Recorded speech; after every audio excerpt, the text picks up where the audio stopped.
Ils te disent quoi les gens quand ils te reconnaissent dans la rue? Soul King, putain, qu'est-ce que tu fais là? Tu veux pas qu'on fasse une photo, frérot? Ça te dérange pas? Vas-y. Aouh! Pourquoi ton troisième album s'appelle Sans Visa? Parce que ça reflète un peu l'histoire de mon parcours et de comment je suis arrivé ici, là, dans la boîte à questions carrément.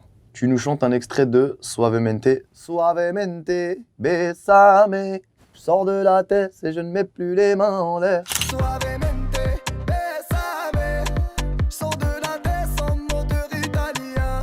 Il vient d'où ton surnom Soul King? C'est un personnage dans un manga qui s'appelle One Piece. Et Soul King, justement, c'est le personnage qui s'appelle Brook. Mais comme il est artiste, bah, il a un nom d'artiste qui est Soul King. C'est un personnage qui m'a inspiré pour mon nom d'artiste. Tu es un des artistes les plus écoutés au monde avec Aya Nakamura. À quand un feat avec Aya? Aya, moi j'écoute beaucoup. Je trouve qu'elle a quelque chose de très très frais. Il y a de l'afro, il y a du reggaeton, il y a un peu d'R&B, un peu de pop et tout. Elle dégage vraiment un truc bien que je kiffe. Donc un feat avec Aya, ça serait cool. J'espère pour bientôt. Gros bisous Aya. Il paraît que Fianso adorait refaire un feat avec toi. T'es chaud? Ouais, on a encore enregistré un feat hier avec Fianso. Donc toujours chaud. Moitié Scorsese, moitié Coppola. Je prends la photo là, moitié Porsche, moitié chocolat. Comment on se sent quand on se produit à New York à l'Apollo Théâtre après de grands artistes comme Michael Jackson? La vérité, c'est incroyable. L'Apollo Théâtre, c'est vraiment un théâtre qui, quand t'es sur scène en fait et que t'es face au public et tout, il y a une énergie que j'ai rarement sentie dans les autres salles. C'est un rêve qui se réalise carrément, tu vois. Donc déjà, aller aux États-Unis, c'était presque un rêve. Donc ouais, c'est incroyable. Ton morceau préféré de Dalida? Parole, parole, parole. Écoute-moi.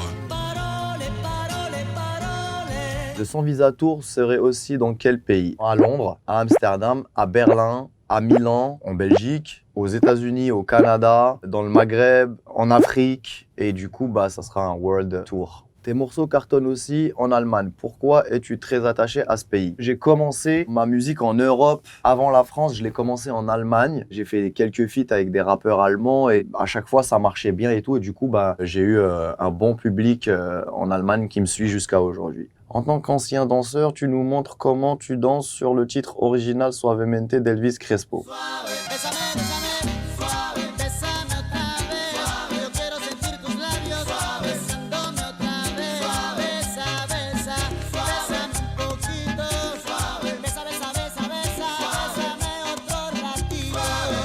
La série dans laquelle tu aimerais vivre? J'aimerais vivre dans un manga.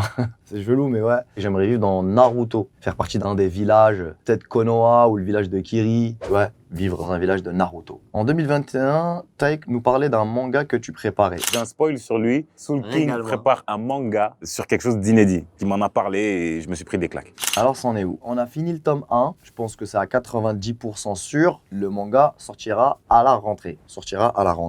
Ok.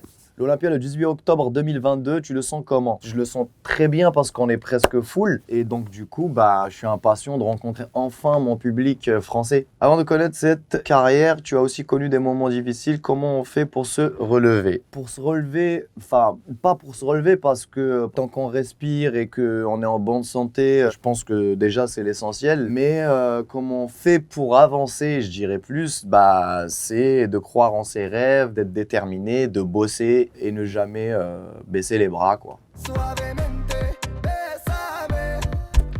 Et gros bisous à vous. Merci.